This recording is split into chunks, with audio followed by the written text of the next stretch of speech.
Okay, thanks everyone for joining us for today's session. I'm Stephen O'Flynn, a Tax Director with Shine Australia, and I'll be hosting today's R&D Tax Incentives and Grants Seminar. Your presenters today are Thomas DeMel, Sam Morris, and John Anderson. For those of you who are unfamiliar with Shine Wing Australia, we have over 300 staff of advisors and accountants operating nationally through our offices in Melbourne, Sydney, Brisbane, and Perth. We understand how challenging it is to get from an idea to a profit-making business, and we've been successfully assisting clients to access government funding for over 10 years across innovative industries such as software, manufacturing, agriculture, biotech, medtech, and others. Just to get a feel of the knowledge level of our attendees today, we're going to be running a poll, which we'll launch now. Please feel free to answer this question. We're just trying to understand whether people have been claimants previously for the R&D tax incentive, or whether you've been able to obtain grant funding previously or not. If you have any questions throughout today's session, you can ask questions using the Q&A function at the bottom of the screen. So please feel free to ask any questions and we'll try to get these answered throughout the session. If we don't have time today, we'll be happy to follow up afterwards. So we do have a bit of time for questions, so really make use of that function today. I would now like to introduce Thomas DeMel, who is a Senior Manager in our RDGI team, and he's been assisting businesses of all sizes to successfully secure government funding both in Australia and the United Kingdom for over 8 years. His background in software architecture and development provides excellent insight into government's processes. He will now cover the basics of what is the R&D tax incentive and what you need to do to access it. Thanks a lot, Thomas.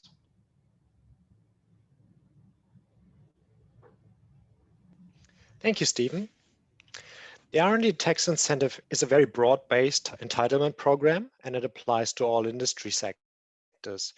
It's a self-assessment scheme and is administered by 2 regulators. One is Aus Industry, and they're really the one that receive your R&D application that really describes your project and how your project meets the R&D eligibility criteria.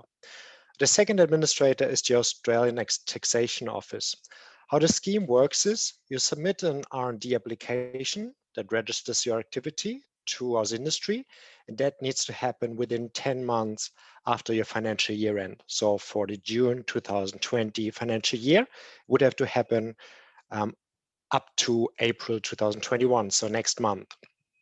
In terms of the R&D expenditure, you would submit an R&D schedule together with your income tax return, and that's received by the Australian Taxation Office that administered this expenditure part of the claim. There are 2 types of benefits available, and depends really on the company sizes and basically the aggregated turnover of the company. And it's really about aggregated global turnover. So it takes into consideration all associated and affiliate companies. And generally that's the shareholding percentages have the biggest impact here. For companies with less than 20 million of aggregated turnover, the benefit is refundable, and it's 43.5 cents for every dollar you spend on R&D. For large companies with an aggregated turnover exceeding 20 million, the benefit is non-refundable, and the rate is slightly reduced to 38.5%. So 38.5 cents in every dollar that you spend on R&D. Moving on to the next slide, there are really 2 components to any claim. One is the projects that are really containing the eligible activities, and the second is really the associated expenditure that relate to these activities. Broadly, in terms of expenditure, that's, for example, salaries of the R&D staff, of any scientists, of any technical staff that you employ and undertake R&D activities. And these are really the core experimental activities. Other expenditure that is claimed can be supporting expenditure. And that's really expenditure that you spend on activities that enable these core experimental activities. These are called supporting R&D activities. So both core, the experimental activities, and supporting R&D activities can be claimed. What is important with any R&D application? Any R&D application needs to include at least one core R&D activity. Without this, you don't have a valid claim.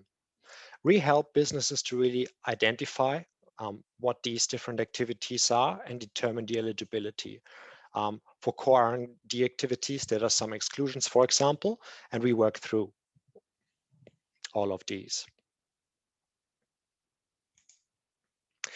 Moving on to the next slide, R&D just doesn't happen just in a lab environment. It's really very broad and can happen in any industry. It could happen in software development. It could happen in the medical field, which is quite obvious. It could happen in any food environment. So it's very broad. What's key is that the activities are experimental and they're following a systematic progression of work. So it's not just trial and error activities that are actually quite structured. An example could be, for example, you're creating a proof of concept of a neural network architecture for image recognition. And that could be, for example, in the medical field. So as part of the process, and it's really important to document this, as the regulator really insists of having the structured process well documented, is you set out a technical hypothesis. And that could be, for example, in terms of accuracy level or response time, if we're talking here about this neural network architecture, and then go through the experiment. So you're building this proof of concepts, observe of whatever technical hypothesis you set and what approach you're trying to test actually achieves your objectives. So for example, the accuracy level hypothesis could contain, you want to achieve an accuracy level of 90% based on a certain architecture. So you go through this process of testing, observing, and potentially after this process, tweaking your hypothesis. A lot of times, if you go through this process the first time, it's likely not successful. It's actually quite a good indicator of uncertainty. You actually go through this process of experimentation various times until you achieve success. What's important to notice, success is not a requirement. So you can make a claim, and it's actually a quite strong indicator about your experimental approach if you can show that you actually had to try various times. It was uncertain. A key part is you need to generate new knowledge, and it's not about specifically achieving that new knowledge, but you're seeking new knowledge, and it's really about technical advancements or technical or scientific advancement. That's really what's understood as technical knowledge. Ultimately, you do this to achieve a purpose, and the purpose is generally a tangible outcome that you want to achieve. It could be an improved material, a new product that you're trying to achieve, a new device, process, or service. And in order to achieve this, you're seeking a technical or scientific advance. Moving on, one of the key parts in assessing, I guess, your new knowledge and a key part of the eligibility is really that a competent professional working in this field can't deduce the outcome in advance. So that's why you actually have to do these experimental steps.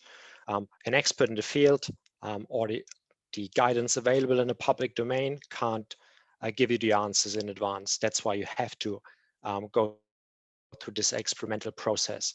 So what you would do, you would look at what is available in the public domain, what is available in literature. You would do some internet searches, and you potentially consult with experts in the field. That could be universities, that could be any other experts. And it's really important to document these kind of conversations and searches because they're required by the regulator. Eligible expenditure can be quite broad, but the key elements here are salaries and wages most of the times and contractor expenditure. So that may be any technical or scientific staff, but for supporting activities, obviously you would have somebody that directs the team towards these technical activities, and there would be planning time.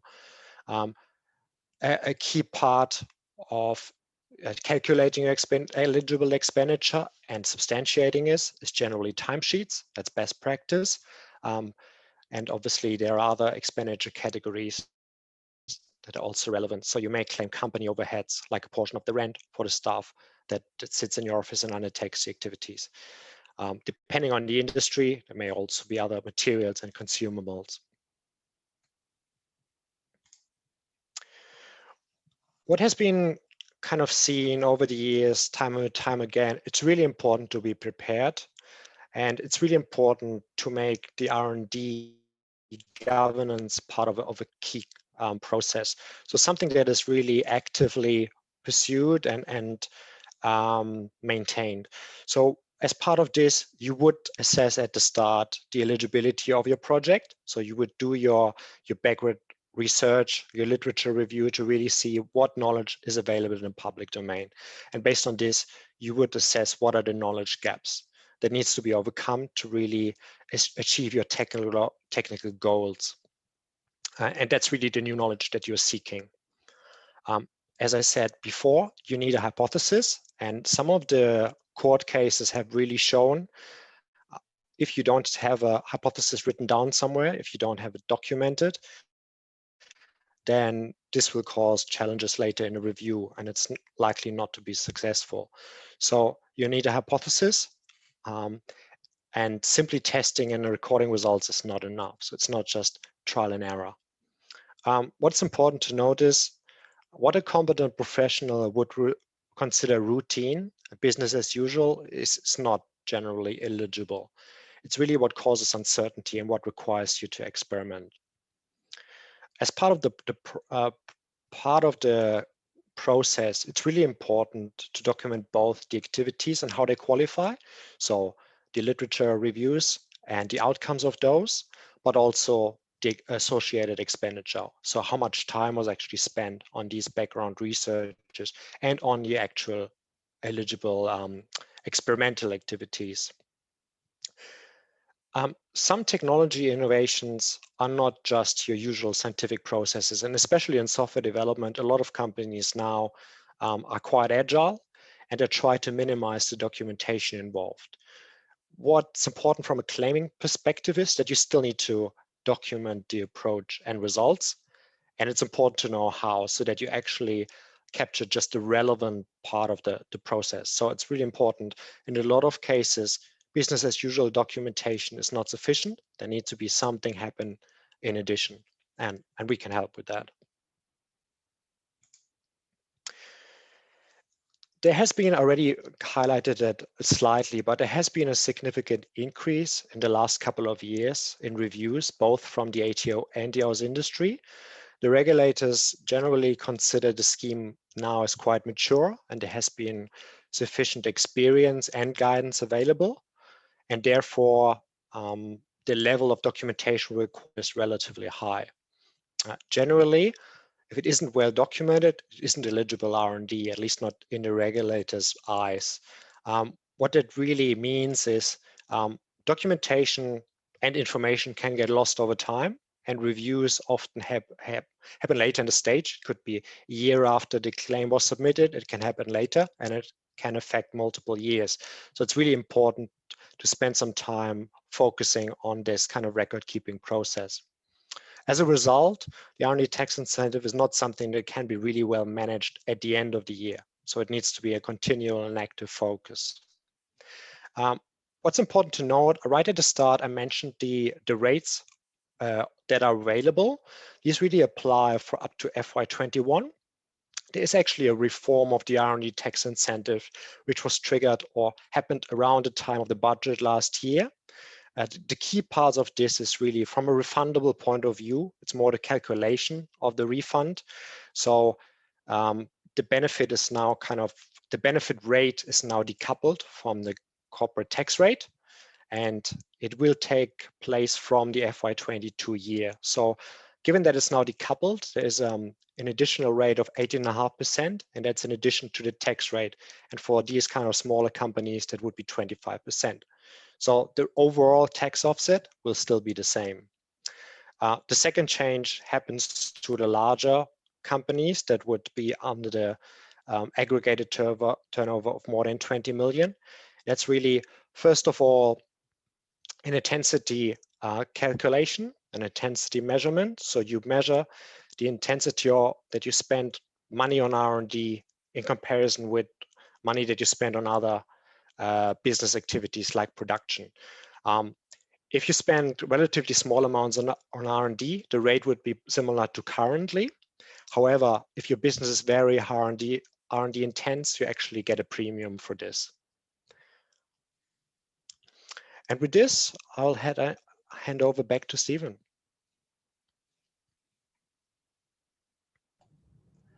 Hi, thanks a lot, Thomas. Now, just a reminder to people, if you have any questions, please feel free to put them into the Q&A questions at the bottom of the screen. There's a functionality there. Now, I thought it'd be just worthwhile giving the results of our initial poll, just to get a bit of feeling for people. So don't be afraid to ask questions which you might feel as silly, because of the people on the call today, only 20% have actually claimed the R&D tax incentive before. So no question is too silly if you'd like to raise one. Shortly, we'll be covering the government grants, and only 10% of our people on the call today have claimed a government grant before, and 10% have claimed both. So hopefully at the end of today's presentation, you'll be in a position to realise whether or not you're eligible for either of these two things. Just looking at the questions, I think, Thomas, you mentioned that the R&D applications have to be lodged by 30th of April. Is there enough time to get in a claim for 30 June 2020 year? Absolutely, there's still some time. It's not much time, so it really would be important to start a process, or I guess get right onto it right now at the earliest opportunity. And it really depends also on the available information and documentation to substantiate a claim. So if none of this was maintained during the year, then it could be hard to have this information ready to both substantiate the claim, but also submit the right information in the right level. So I would suggest contact us at the earliest opportunity if this is something that could be of interest to you. So if you think the organisation doesn't have sufficient contemporaneous information, that really means information that's available at the time that you have on file, what should they be doing before 30 June this year?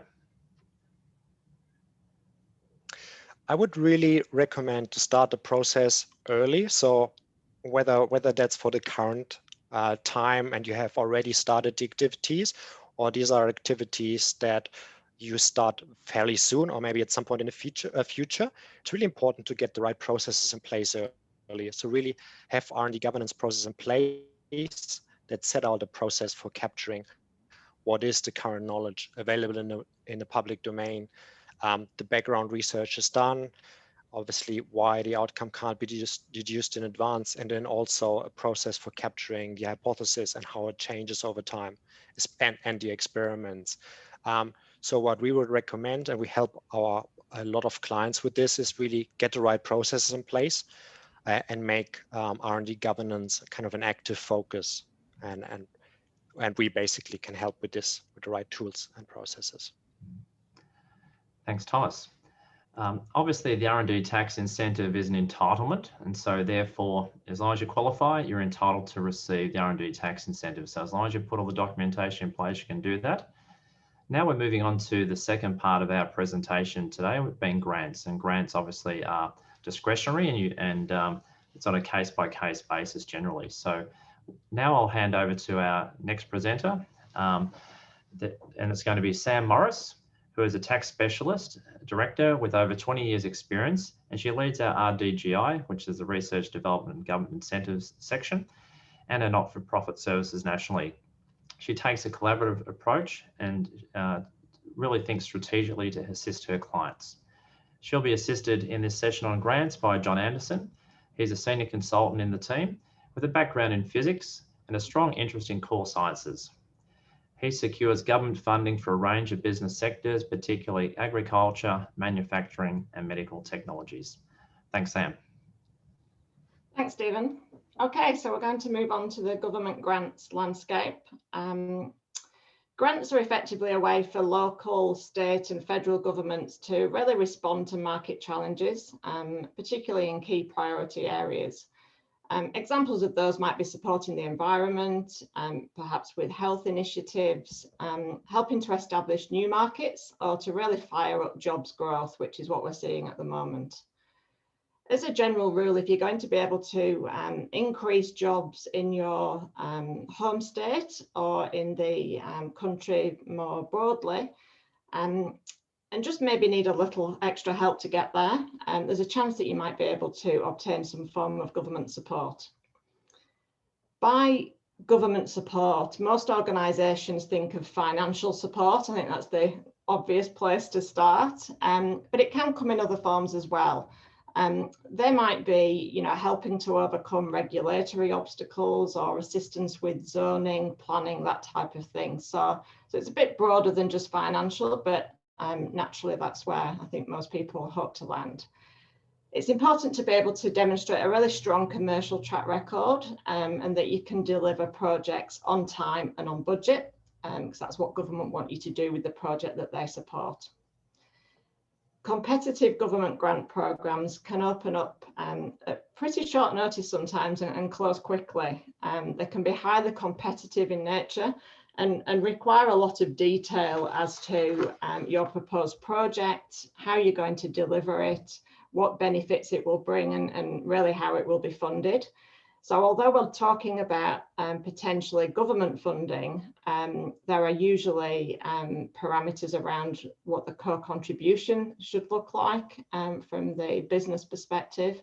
So government want to be able to get some comfort that before they commit to funding you, you can actually provide the co-contribution, whether that be through investors, bank debt, etc.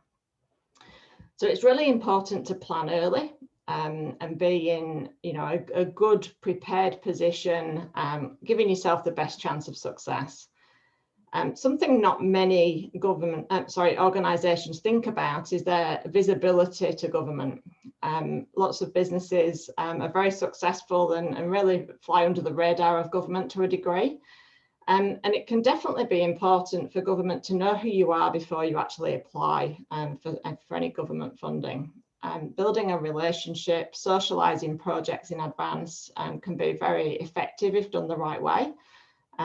So typically going and assuming you're going to get funding is probably not necessarily the right way, but going with a really good business plan and showing the benefit to the broader community and to really help to drive government objectives can be really important.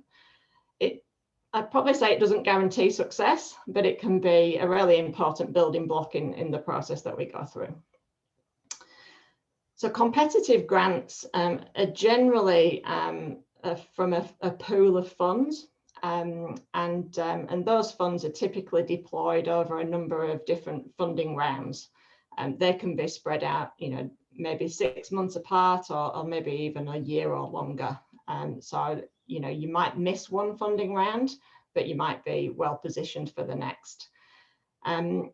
And then it really depends on how many people are applying for the funds, the amount available and the quality of your project and your application. So it can be a bit tricky to predict as well as to what the competition level will be like. Sometimes you find that there's maybe an unexpectedly announced grant and therefore a small number of organisations apply for that because other people either don't know or they're not prepared.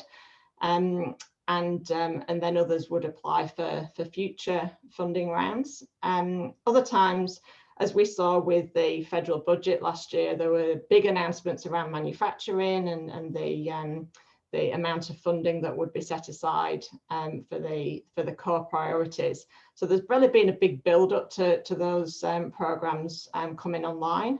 And what I think we'll probably find with some of those is they'll be heavily, if not overly subscribed and highly competitive in nature. So what's out there? It's a good question. It's something that changes and changes quite regularly.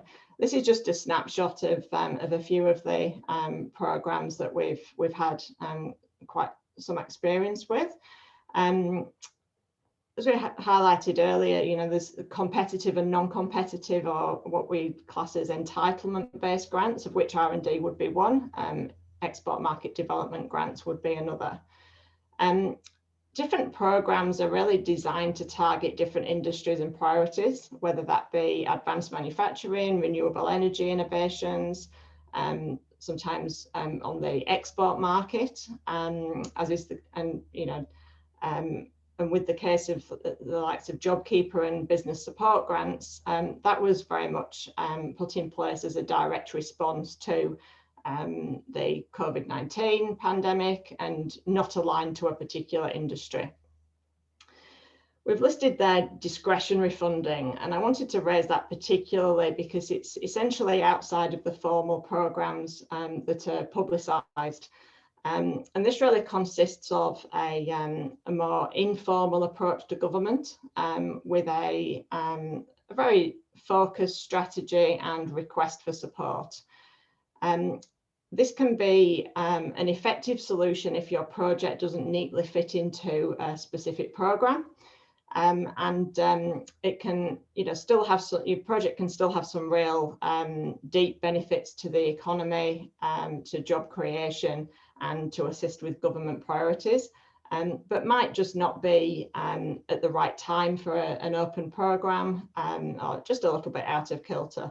So what we find is that through our relationships, it can be useful to have some of those discussions if there isn't an obvious fund to apply for. Should be aware that competitive grants often ask for 3 years worth of financial results. So typically audited financials or other financial evidence. This can be quite tricky for startups. Don't always have that to hand. And sometimes there's also a bit of a thought that startups, because they're pre-revenue, government wouldn't look too favourably on them. I think, you know, I'd just suggest keep an open mind, think about ways that we can, you know, more broadly demonstrate that you can deliver on projects, and that you're essentially, I guess, a good bet for government to back. So John's going to go through some of these programs a little later, to just illustrate where we've had a lot of success for our clients, and to expand on how these work in practice. So I just now want to go through some of the steps in the grants process. I think developing a government incentive strategy takes some time, and the process can be quite complicated. Many businesses that we work with are naturally tempted to rush to the end point. They're mentally spending the cash. They're often thinking that it's maybe a foregone conclusion that they'll get funding, and they've seen another business down the road got funding, so they assume that they would also be in that category. I really do believe that you need to start with a really great project, and that's the critical centerpiece, if you like, and then look for opportunities for funding that would be a good fit with that project. That's probably the reverse to what we often see, which is businesses hearing about a grant and then essentially trying to shoehorn a project into that criteria. So I think always best to work with what strategically works for your business, and go from there. Important to probably just highlight that grant programs have guidelines. They have merit criteria guidelines. Look, some of these documents are probably 60 pages long, so they can be quite detailed. They commonly don't tell the whole story. So our relationships with government, and you know, we have some really open and frank conversations that can cut through some of the, what I'd say is a little bit of guesswork sometimes, to really hone in on what the program's trying to achieve and how they're aiming to do that. So an example, a couple of years ago, there was a program that was announced. It had 30 pages of you know, really good details as to what the guidelines were. and it talked about innovation and efficiencies and things like that. But when we spoke to the program managers, it was really just a program about jobs. So it had lots of window dressing around other things, but it was really jobs that they were looking for. So sometimes, you know, we can get a much better feel through some of those conversations. And just jump into the last point there. Let's not forget that once you get into the project, you actually need to do what you said you were going to do when you wrote your application. So in terms of the reporting requirements, you effectively can't have an application that then the reality of the project isn't reflected. You don't get all your funding up front. There's a bit of a misconception that, you know, you're awarded $500,000 and you'll get that to sit in your bank account in order to do the project. Typically, the way that the milestone agreements work is that you would, you know, have the expenditure actually spent, and then you would get a reimbursement. So payments are typically paid periodically through the milestones, which are part of a formal legal agreement with government. And then, you know, the activities in expenditure need to link to those milestones. They typically need to be documented, often audited, before they're signed off for payment. I'd say government grants can be a really great opportunity to bring forward projects and to supercharge your commercial strategy, but they're really not for the faint-hearted at times. You should remember that you are in a bureaucratic process with any government funding. It always takes longer than you expect.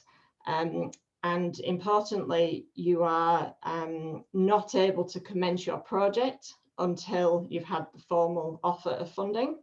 And typically you can't announce any funding until it's been sanctioned by government. So these are two aspects that our clients regularly get itchy feet about and just want to crack on and start spending money and doing things because, you know, they're business people and they want to move forward. So I'd say you do need to be patient in the process, but it can have some really good rewards at the end of it.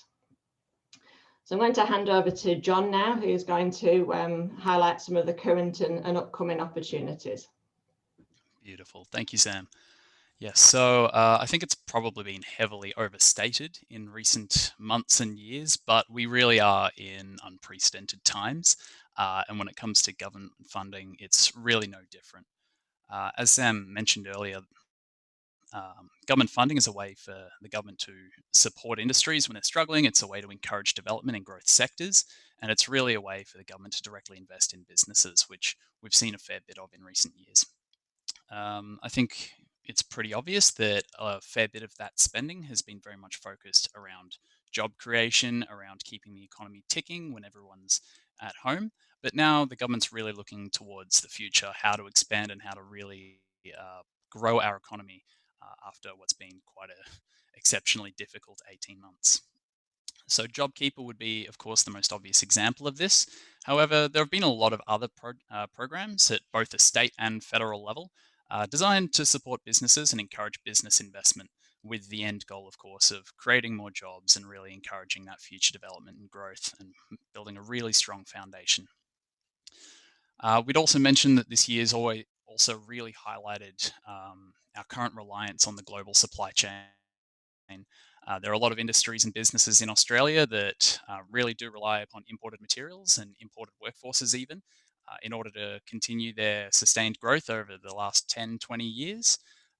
In response to this, the government has really put a strong emphasis on what they call their sovereign capability, their ability for Australian businesses to grow and flourish under their own steam and under the steam of other Australian businesses. They've formalized this in a lot of ways into what they call their 6 key industries, which are listed there. We've got medical products, we've got resources and critical materials, food and beverages, recycling and clean energy, defense and space. So these are the 6 key industry areas that the government views as being Australia's future, high value job creation and really interesting projects and innovation moving forward. Obviously, the government is very keen to invest in these areas quickly. And so what we've seen in recent projects that have been announced is that quite often they're reworked and rebadged versions of programs that we've seen in previous years. So what they'll do is they'll dust off, for example, a manufacturing grant that was used a few years ago to encourage uptake of, maybe automobile workers, put them into an advanced manufacturing role. They'll take that, they'll dust it off, they'll rework it, make it a bit more fitting for 2021 and re-release the grant. So this allows for rapid implementation of grants and getting them out into the community, but it also means that if you know what to look for, you can have a bit of a head start on the competition when it comes to these highly competitive programs. So what does this mean for businesses? Well, it means effectively that if you're sitting at your business and you have a clear 5 to 6 to 10 to 12 to 24-month short, medium, and long-term plan that is ready to go and a strategic vision with projects in the pipeline, there is opportunity out there. You have real potential to access government funding, and opportunities will be coming along. However, it's likely they will be on short notice, and it's very likely that they will also be competitive. What we'll do now is we'll roll through a couple of those opportunities that you might have mentioned. First up, of course, is one that you might have seen before and Sam touched on earlier, the Export Market Development Grant, EMDG.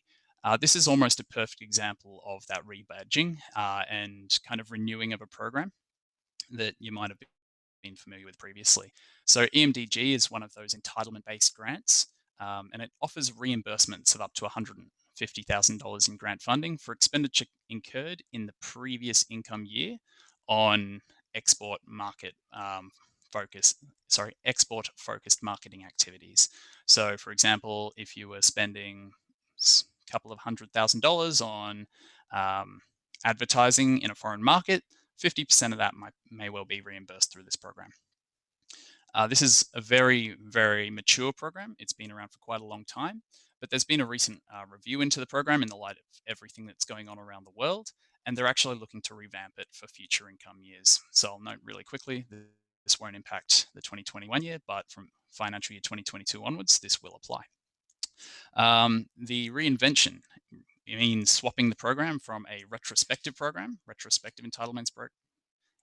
entitlements-based program to a more prospective program, more in line with what we've seen from competitive programs. What this will mean for businesses that are new to export is there will be upfront cash funding of up to $80,000 to invest over the coming income year in export marketing activities. And for larger businesses that are more established in export markets, up to $450,000, but for the future 3 income years. So what this effectively means is that for small businesses that are looking to export in the coming years that are new to it, they can get that upfront funding, which will be a real boon. And for businesses that are larger, that are more established in the export, they won't necessarily be punished. They will, in fact, see similar benefit to what they'd seen through the program in previous years with the same amount of funding on offer in effect.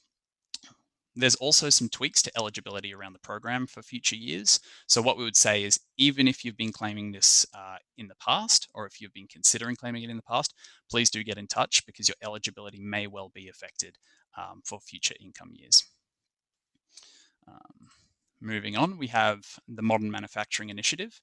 This was one of the flagships of last year's federal budget. It was the $1.3 billion initiative designed to really kickstart and support Australia's manufacturing capability across those key industry areas. So that medical products, resource and critical minerals, food and bev, recycling, defense and space. So those key industry areas. And what the program is really about is about developing a capacity through targeted R&D efforts, such as what Thomas was describing earlier, and turning that into a good commercial solution. How this is implemented is through 2 grant programs, innovation and translation. So innovation are those grants designed to support businesses in that R&D phase, coming up with really interesting, innovative solutions to the challenges faced in those key sectors. And then the translation grants, which are taking those innovative solutions and implementing the technology, the manufacturing equipment, the capital expenditure effectively required to make that a commercially viable reality. These grants, we would say, are quite generous. They will reimburse up to, they will upfront pay up to 50% of the cost of eligible projects if you are successful in your application, and the amount of funding that is available will differ by industry. So for example, if you're in resource and critical materials, the translation grant offers up to 50% of the projects up to a value of $40 million. So that's a grant of $20 million on a $40 million plus project. As you would expect, when they're that generous and that lucrative, these programs will be highly competitive, and these grants are heavily sought after. We can actually see this. We've got a bit of a template in the past with the Manufacturing Modernization Fund, which was a recent program that I think closed earlier this year, but was also round one was earlier last year, which we've had some success with. It was a highly competitive program and was hugely oversubscribed.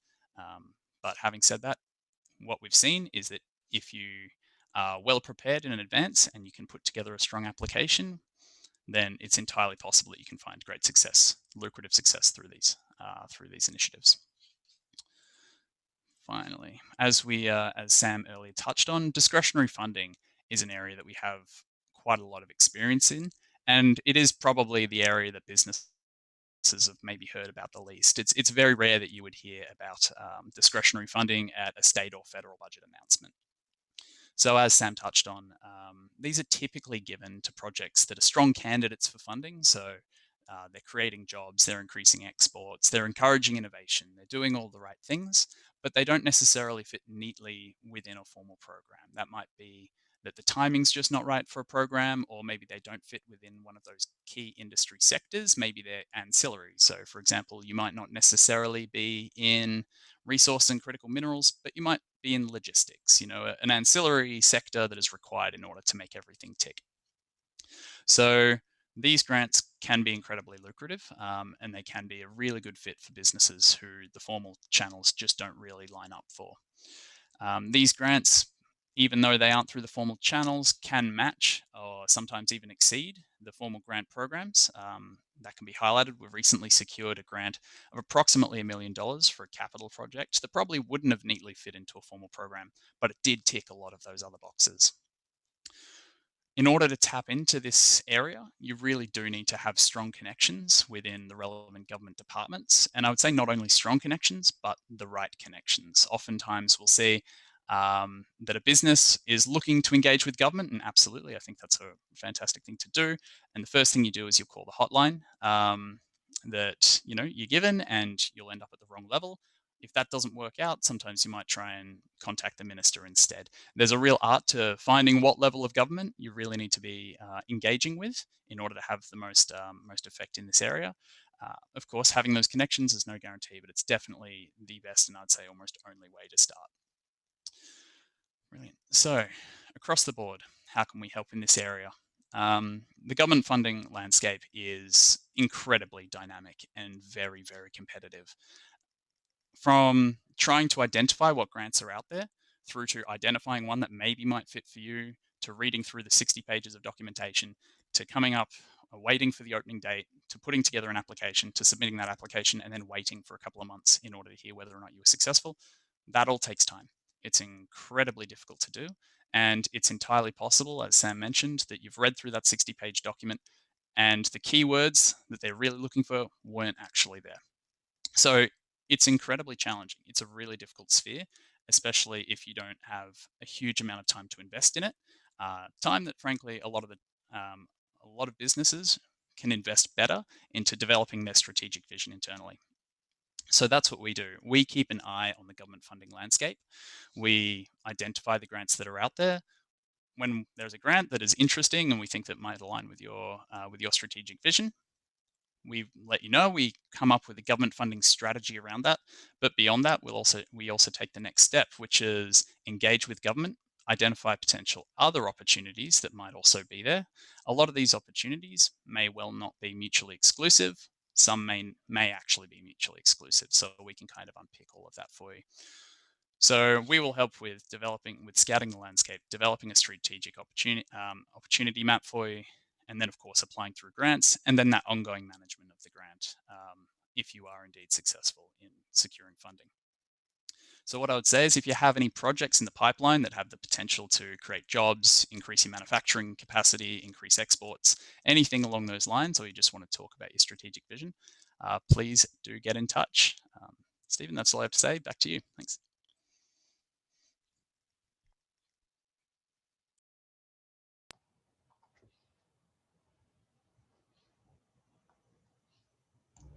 Sorry, thanks a lot there, John.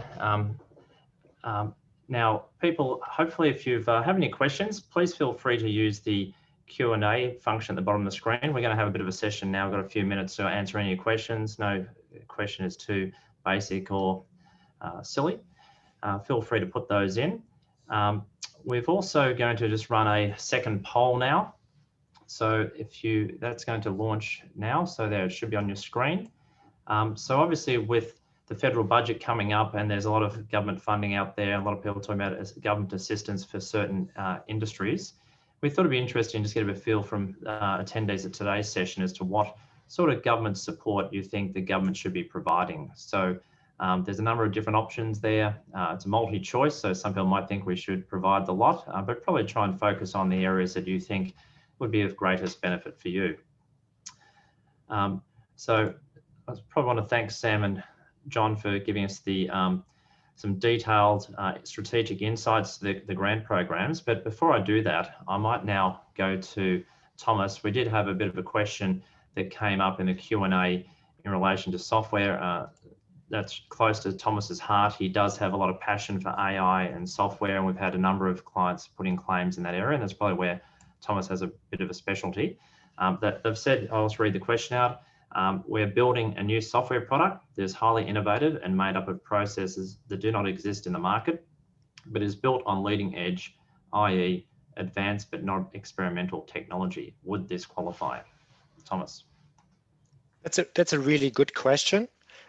What's really important at the outset is to look at, okay, what knowledge is publicly available to you, I guess, to achieve your technical objectives.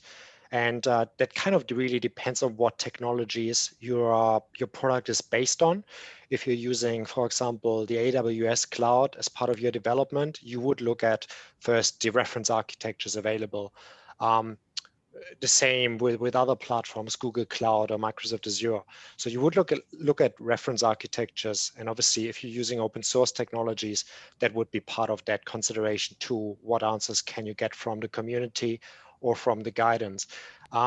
Obviously, every product is unique, and the only really important part to keep in mind is that not all innovative products need technical innovation to happen. And there may be business uncertainties rather than technical uncertainties. So once you though have done your initial technical research of what is publicly available or not, then it's really kind of a high likelihood that the software product can qualify. And that can be both on the architectural level, but also on a deep level.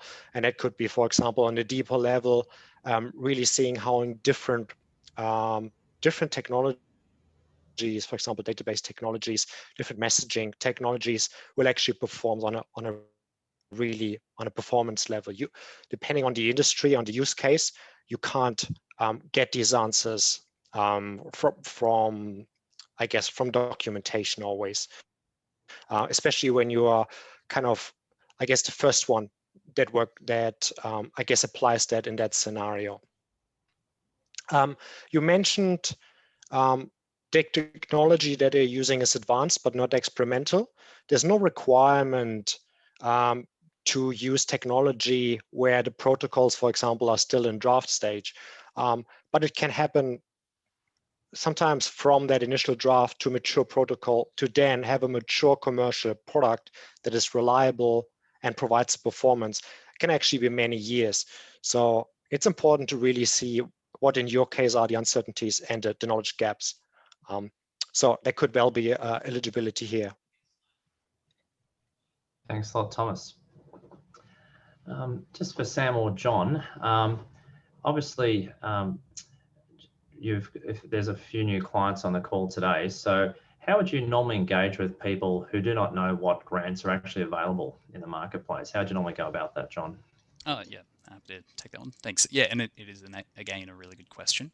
I think the first thing that people jump into is they hear about grants and they want to find the perfect grant for them.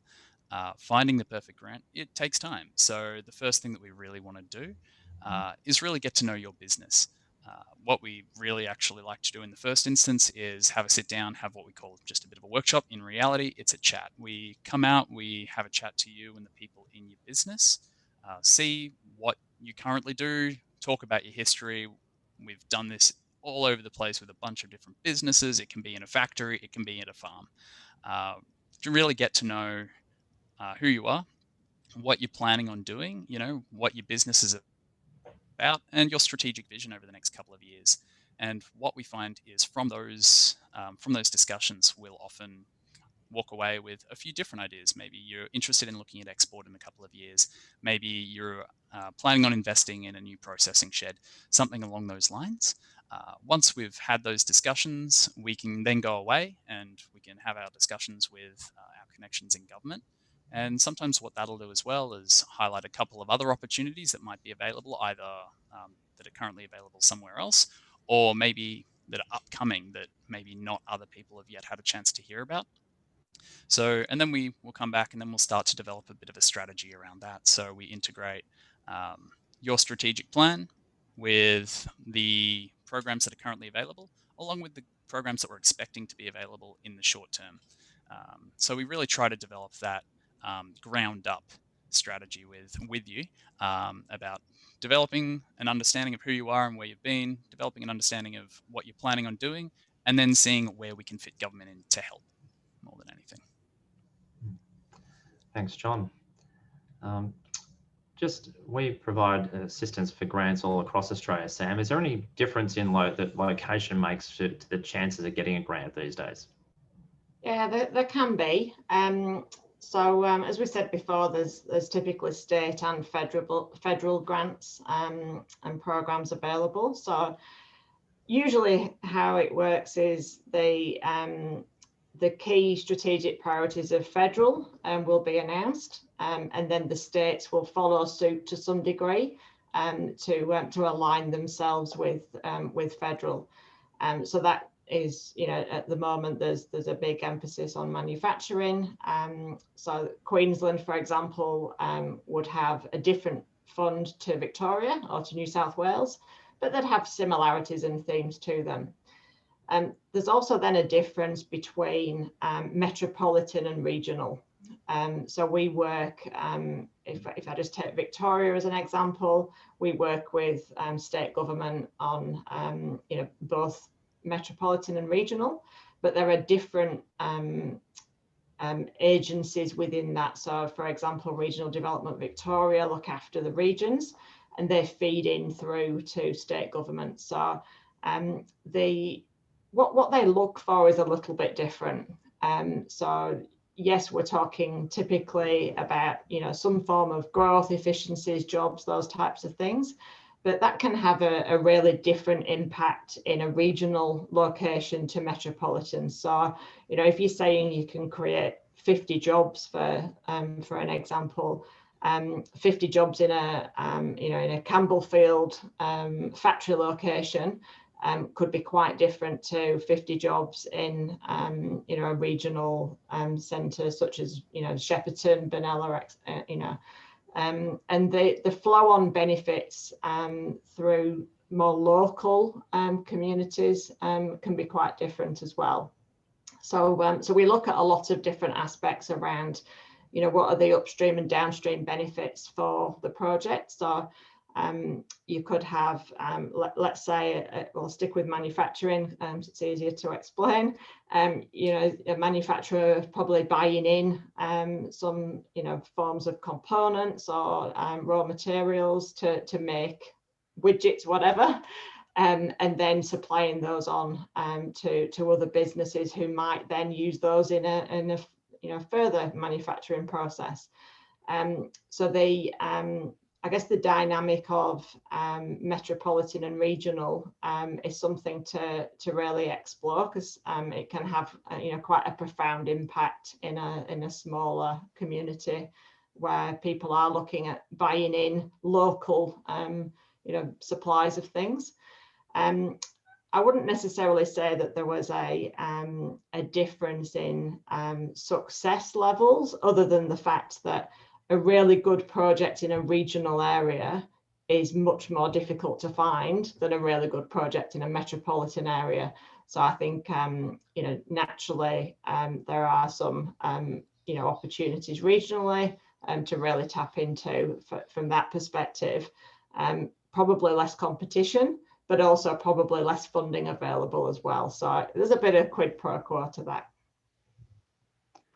Okay, thanks a lot, Sam. Some really good insights there. So if you've got a project, potentially regional might be an option if you're cheaper land, and obviously with COVID, that type of thing, more people are doing things in the region, so there could be some options there.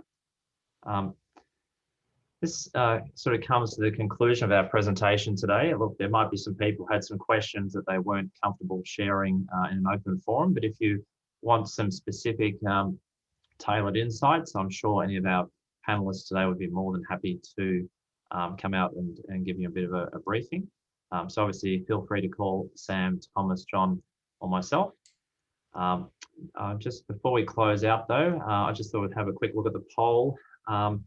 It looks as though from the poll results, we had what sort of funding do you think government should be providing? More grants for innovators. So I think we probably have a broad cross-section of people on the call today. So I think just general innovation is something that the government should be supporting. I think startups, I think 34% of people said that startups should be getting some funding. Encouraging export, I think obviously the export market development grant was mentioned. There's a small amount of funds in there, and you should be able to access that if you're exporting. Software, only 17%. That might reflect the people on the call. And then the continued support for manufacturing at 17%, and schemes to increase Australia's sovereign manufacturing capability also at 41%. So coming through loud and strongly, I think everyone feels that yes, that sovereign manufacturing capability is extremely important for Australia and being highlighted during COVID. So I'd like to thank our presenters today. I'd like to thank you all for joining in on the call, and wish you all the best. Thank you. Bye.